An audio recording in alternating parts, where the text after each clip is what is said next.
Hayırlı gün, қалайсыңдар? Ұйқымыздан енді тұрдық. Міне, досан нағашымның огородын көріп қуанып тұрмын. Баяғыда осы жерден ой, помидорды да теріп, огородтың барлығын үйінің дәл қасынан сап қойған. Огороды бос жатпайды ғой. Жылда қыста пияз ексе, жазда помидор егеді.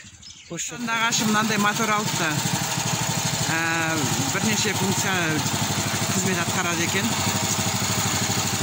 Жерді қазады дейді, шөп жылады дейді, шөптің бәрін орып шығады екен.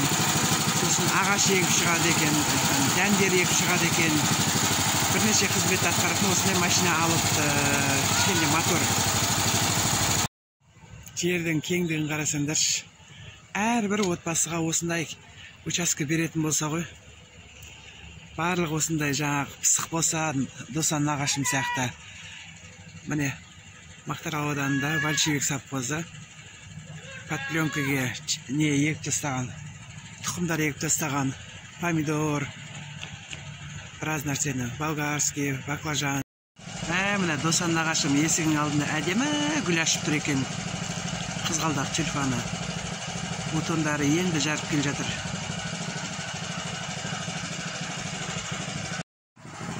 Мінекей подснежник гүлі. Тамаша. Охо. Міне менің нағашым. Азан мен ерте тұрып бізге шай беріп, тамақ беріп, тамақ тола тұғын. Еті көп тұғын.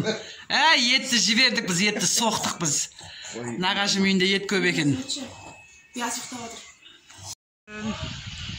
Біз şimdi досан нағашым үйіне келіп қондық. Досан нағашымның үйінен шықтық. Досан нағашымның үйінің дәл қасында мынандай әдемі мешіт бар екен. Дәл қасында. Нағашымның үйі керемет жерде орналасқан ғой. Көпірден өткенде, бірінші көпірде өткенде бірінші үй оң жақтағы, сол бетінде мешіт бар. Сосын жолдың бойында, дәл жолдың бойында.